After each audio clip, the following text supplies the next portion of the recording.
Welcome to Medieval Kingdom Wars, and this video is on update 37, which was released on the 19th of December 2017 if you're watching this in the future. Now, it's been a little while since the last update, but that's understandable. What the devs have delivered in this update is the foundation of the new diplomacy system and a lot of new cool maps for the smaller hamlets. And that defines the way this video is going to go. The first part I'm going to talk about diplomacy. The second part I'm just going to flip through and show you the new maps. Not all of them, just a sample of some of the more interesting ones I've found. But I think before we actually get into me talking, I'm just going to let the devs have the first say. And you can see here, guys, update 37 is live. Welcome to the game-changing update 37. The first big addition are the all new hamlets, from rivers and hills to mountains and coastal hamlets. This massive update also introduces the foundation of the Medieval Kingdom diplomacy system, including the 66 AI laws, Chancellor menu, historically accurate starting diplomatic relations. Please keep in mind that this point 70% of the work went under the hood to develop the foundation. The next step that will really change things around is adding the ability to make simple treaties as well as AI changing relations between lords and kingdoms. This will be our next update. So that's it, guys. We now have the foundations of diplomacy, and I think the best way to demonstrate this, guys, is I'm just going to go into a campaign. And one of the new features that's been added now is you've got a clear icon that says you can actually delete campaigns. And I think what we're going to do is, what should we play? Let's play Scotland, I think, because yeah, we'll go in as Scotland for a very specific reason, is we'll be able to see some hamlets once I'm actually on the campaign map. And I shall see you on the campaign map, guys. So here we are, guys. We are on the campaign map over Scotland, and in this campaign you start with two minor settlements, Ross and Iona, for any of you guys who've never played the game before. And this game is very much a strategic. You build up your settlements and your armies, and you go off and conquer. Now, any of you guys who have been playing the game, you will see now we've now gained a new advisor. The steward the steward controls research. The marshal gives you an oversight of the armies. Looks like the Brits are coming north to attack Glasgow. And of course the new advisor is the diplomacy advisor. Now at the moment it defaults to England every time. I think that's just purely because he's the first one in the list. But what we will do is go to Scotland so that it kind of fits into the context of the campaign. And you can see the king is King David II. Now his icon appears up here and here because the moment they have not implemented the player's lord faction. That is going to come in update 38. This is just the framework. And you can see on the top left here, you can see the Kingdom of Scotland at war with England, Ireland and Venice. It goes without saying. They have no ceasefires, they've got no trade agreements, and they have a military alliance with France. Now I'm assuming that your icon as the player lord will appear here, and this will represent the conversation. And if you click on here, you will see this come up here. So you've got these lords here. Now the way it works, guys, is across the bottom here you have all the kind of kingdoms that are available in the game, and then if you click on here, say Castile, you get the lords here. At the moment that changes to Castile, so it's almost like the current king can only talk to his own subjects. So if we get back to Scotland, so what you get on the right hand side here is you get the details of your what you'd call lord, who's a subject of the king. And you can see this is Robert Laird Dowry, so he's actually a laird, which is equivalent to a lord in Scotland. He's got 82 renowned and 72 standing. Now I presume these will eventually have something to do with diplomatic relations, and your prestige is probably what standing is, renown, and he holds Aberdeen. So if you click through here, you can see Aberdeen, Caithness, I don't know, yeah, Caithness, Edinburgh and Glasgow. And of course, because obviously King David owns Glasgow, but of course the one faction that's actually missing is the player faction, who actually owns Ross and Iona. So that's how the new diplomacy system works. I'm sure they're going to flesh it out more here. So you've got Duke William. He obviously holds a lot more. In fact, that's interesting. Oh, of course, yeah, this era England would own provinces of France, Bordeaux, Bayonne. Yep, that makes sense, because of course it's around the time of when large parts of France belonged to the English crown, and that's what led into the various wars that were fought right up through this period. Now, the other way you can actually access the diplomacy screen is if you go here, you will see that any settlement that you do not own now has a diplomacy on it, and that will bring you back in here. And what did we click on? We clicked on Glasgow, so that's actually going to be King David, isn't it? And I'm assuming that if we go down and we find somebody else, yeah, so if we click on York and go in here, we now have, yep, so this bit's actually working. So we got the King of England and Duke Richard of York, renowned 201, standing 27. He has York, Carlisle, Lincoln, Newcastle and Towton. So he's obviously quite a powerful lord in there. Mind you, the Duke of York, yeah, I suppose he would be a very powerful lord in England at this time. And I think that's about all I can really show you on the diplomacy, guys, because there isn't much general information, and I don't want to preempt what the devs are actually working on. I don't want to be saying this is what it's going to be. I need to find out when update 38 comes out, which they are forecasting before the end of the year. The army of the Kingdom of England from Chester was defeated at Glasgow, so they've actually come up here and tried to take away Glasgow. That's not particularly very good. What's Glasgow then? Tier 7. That's going to be a bit of a tough proposition. And they've got quite a big army here as well, with some serious troops in it. Anyway, guys, I'm getting a little bit distracted. Let's get back down to it. I think that's all I can show you with the diplomacy screen. So I think what I'm going to do now is dive in and show you the new Hamlet maps. I'm just going to go straight in. Yes, I know it's going to drain my resources. And I actually haven't looked at Scotland. I've looked at Ireland and one or two other cities, so I've got no idea what this map's actually going to look like, guys. So I'll see you once we're actually on the map. So here we are, guys. We are on the map. Oh, we've got water. So is this actually a... Oh, I'd say that this is a coastal village, because Iona is on the coast, and you can see there's some nice detail now. It's fairly flat. Of course, what we would do is get our... Honoured for sure, my lord. Get our serfs out. Don't flog me, please. Collecting wood, and I'll probably train a couple more actually, just for luck. Get some things going. Of course, we would immediately start to build a... start work. Come on. Because there's two reasons you train serfs. One, you need resources, and the other one also is the fact that serfs actually generate cash for you, and you obviously want to make cash. And of course, if you look at the mini-map now, the mini-map hasn't been updated to reflect the presence of water. I assume that they will do that eventually.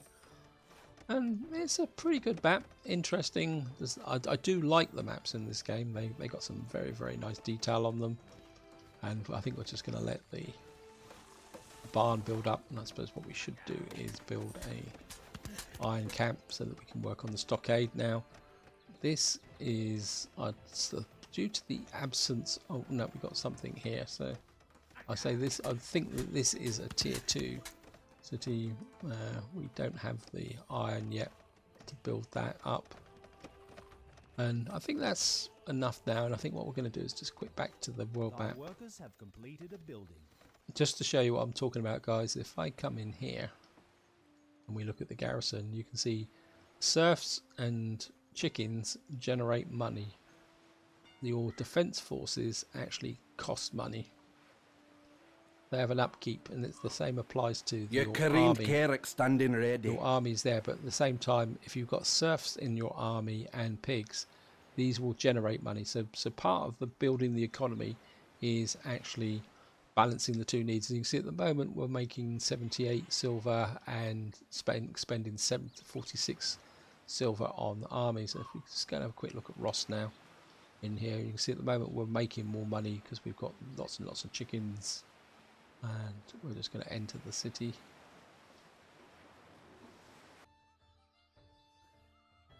Oh, this one looks fantastic, guys. Oh, I like this.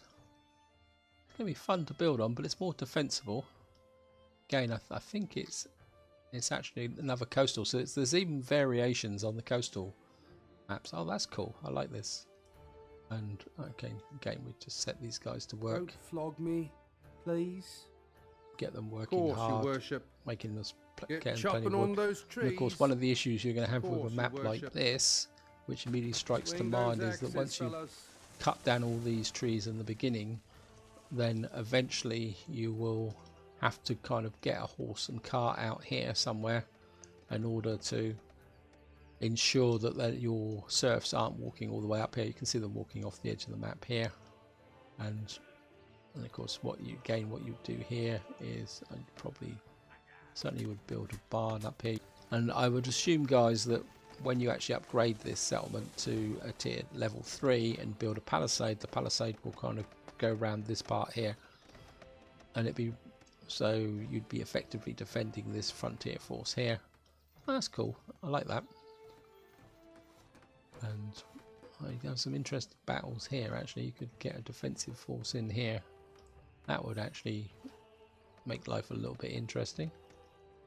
I think that's enough, guys, just to give you guys a flavour for the map. And what I'm going to do now is I'm going to quit out of this campaign, go back to the main menu and come back in as islands. So I'll see you in a minute. So here we are, guys. We are on the campaign map as islands, and just a quick shifters at the diplomacy. You can see here the Irish lords are here. We got Earl Owen, King of Ireland, I presume, High King O'Neill. We got Clan Chief Agan and Tishek Connell. There's a bit of text overlap here, guys, but I think you can just click on here and you can see it. So obviously they got a little bit of an issue there, but we're not here to look at that. What I want to do is show you guys the map. So we're going to go with Tam first. We're just going to jump straight in here. Yep, I know managing was going to cost me money. And here we are, guys. That's obviously it's another coastal settlement. I think it's similar to the one we've already looked at, but it's a bit flatter. And I can't actually, oh, there it is there. So the starting position is over here. Course, your worship. And, well, just task Get the hammering, workers. lads. One disappointment still remains, that you can't really zoom out and see the whole settlement, and the zoom in's better than it was, but it'd be really nice if the zoom was better all round. And obviously this will be a more difficult settlement to defend. We've got some nice features over here. Again, the map's not really reflecting. Oh, we've got some mountains up here. Yep, I like this, guys. I could really start to enjoy these maps. And I think what we're going to do is just click back to the world map. And we're just going to have a quick look at Limerick.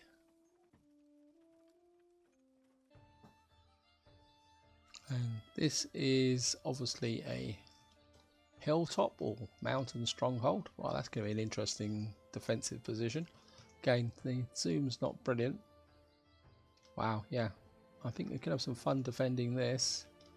Got like a natural enclave there coming down from here. I would assume that the palisade will go round the top here. Maybe if I get time, guys, I will play a couple of campaigns and develop some of these settlements up so they actually can represent their finished position. Yeah. My lord, some of thy Yes, I know you keep telling me that. I think that'd be quite cool, actually, to develop some of these up. Again, you're going to have the same problem as I mentioned before, on those trees. If you've actually got these serfs up here, once they've chopped these trees down the top, they're going to have a very, very long walk down here to actually get anything going. So you would certainly want a storehouse or something running as soon as possible. Yep, I do like this though. Nice little run around the back here. In fact, I should have built that iron camp here. Maybe build the stone camp here. Once we move our troops hunt your grace. up this way. The hunt has Oh, begun. right, no, put the hunters up here actually, so As they've got a stealthy as- defensive. We keep our militia down here. And of course what I probably need is a couple of extra serfs. One to get the cash running, and two to make sure that we've got plenty of stuff growing up. My lord. And we've now got the iron camps finished here. Looking for a fight, we are. There's the militia. And I think what I'm going to do now, guys, is I'm going to quit back to the main menu and we'll see if we can find something that's just equally interesting. So I'll see you in a minute. Right, guys, here we are. We are on the Bohemian map, and I've chosen this because it's Magdeburg is right next to a river. So we'll see if we can find a river map. Yep, it's definitely a river, guys. There we are. We're on the edge of the river. That's some nice detail. Look at the surface of the water. Look at the little wavelets on the surface of the water. This is obviously a bit of a flatter settlement next to a river. It's going to be fairly difficult to defend. I'd assume that the stockade will cover this immediate area here with the river behind. Again, we're down in this corner. Yep, Some of thy workers are doing nothing, my lord. yes, they're always doing Lord, nothing. what do you need? Get Making them them into working logs, my hard. lord. I mean, they should Swing be working those hard. axes, fellas. And of course, again, simple thing that I would always do. Always get the barn up and running first. Actually use that.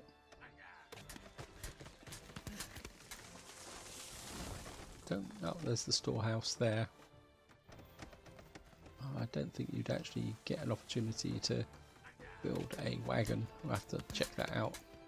Of course, you get the iron camp going, so you can start working on the upgrades. And of course, this is a tier 1 settlement, so there's no military upgrades or fortification upgrades on this one. And the way the fortifications work is level 1s don't get any fortifications. Level 2 get some strange looking towers that don't seem to do anything, and then it's not until you get to a level 3 when you can build your first stockade, and then it goes up to level 4 and level 5. So the iron camp's built, ready to go.